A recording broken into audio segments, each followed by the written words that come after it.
What's up, YouTube? It's your boy Humble Warrior back with you guys with another video.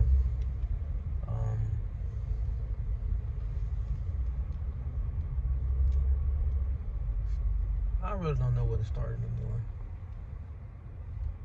Just came out of a memorial service for a fallen soldier, and I gotta say, I've been to 2 of these in the last 2 months. Life truly is a very, very fragile thing. I think that we all can learn something from. Being in my time in the Army, I've learned that I've learned that in some situations it only seems like you're just a number, like you're just a face with a body that they count on for their numbers. It's always the same cliche basic response whenever somebody does pass away, and to me it's not genuine, it's not real. There's no connection to that individual that was lost. Only the ones that actually knew him or them per se can speak on it. But other than that, it's like a false pretense. There's no connection to the person. There's no actual bond or nothing that you can actually speak about that you really know about the person. All you have to go on is what someone else has told you or stories you heard from other people. And it's truly sad, man. It's like, it's the one thing that none of us can replace or duplicate or even buy is life itself. It's funny how we complain about certain situations or how our life is, or even how the circumstances we're doing right now are like either critical or they're not what we want them to be, or whatever the case is. But one thing none of us can dispute is once life's over, it's over. There's no do-over, there's no respawn. This ain't like the other video games we get to try again. It's a one and done ordeal.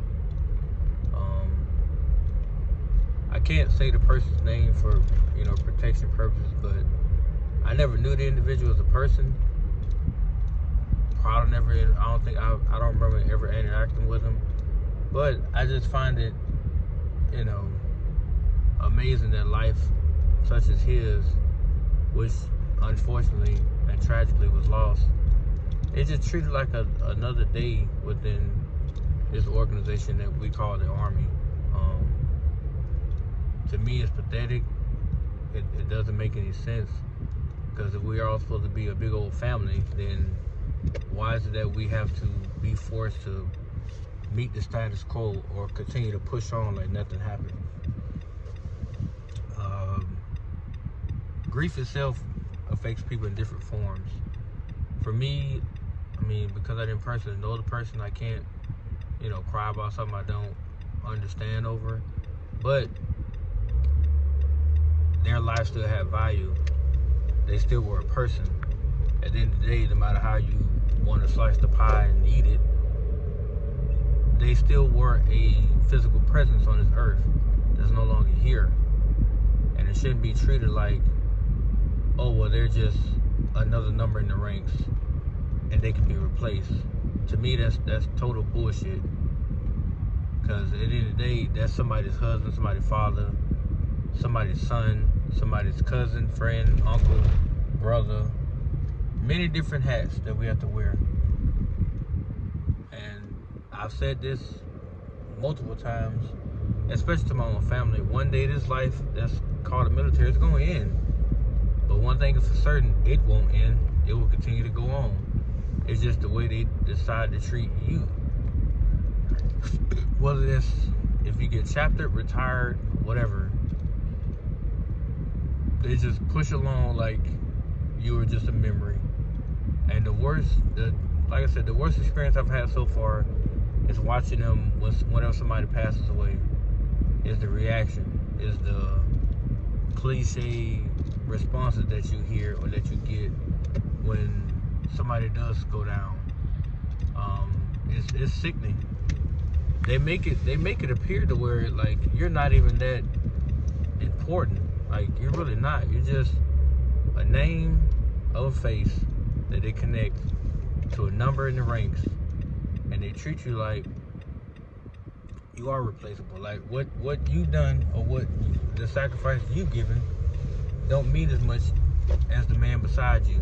Yet you get fed and you get told, but you are important. Don't forget about yourself. You know, the Army had a strong slogan, the Army of Me. You know, Army strong. You got to be for yourself. But then in the same breath, they teach you to look out for your comrade, look out for your teammate. So which one is it? I mean, unfortunately for the gentleman that's no longer with us, nobody can look out for him. He's gone. Now, I also know nobody's really going to look out for his family. They're going to continue with business as usual. They'll never get any more phone calls, messages, none of that. But the moment he did tragically pass, I'm sure his wife would get messages out the yin. Even that ceased after a while. People start reaching out to you. Which begs the question, like, how valuable really is human life? It's just something that we all go through and experience, and then eventually we lose it. Because it seems like to me, the only time you actually matter is when you're a celebrity. That's when the world celebrates you for a couple of days. And even after then, you're forefront in history. You're just a memory. They'll either play your movies or your songs or whatever. And then after that hour and a half or 2 hours of seeing you on screen, it goes away. It really does. But I'm just puzzled, you know, by how people get treated once they're gone, or once they, you know, cross over to the other side of life. It makes you appreciate the small things, that's for sure. Seeing that individual's children the other day, along with his wife, you know, put a different perspective on family, because they'll never see him again. Let that sink in. They will never see him again. And that's a lot to ask of somebody, you know, to carry on and keep a legacy alive when that individual is no longer here to build on that legacy. Really sad, man. I'm telling you, really sad. I think the worst part about it is we have to sit there and, you know, compartmentalize this and then move on with the rest of the day as if nothing ever occurred. And it's gonna be a hovering black cloud all the rest of the day over our own battalion or whatever. Not to mention, we already got told this morning we lost another soldier.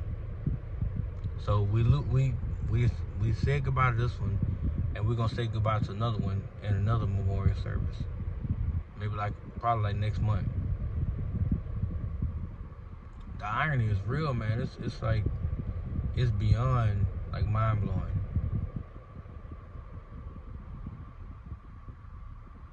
Just a little insight of what we have to deal with, man.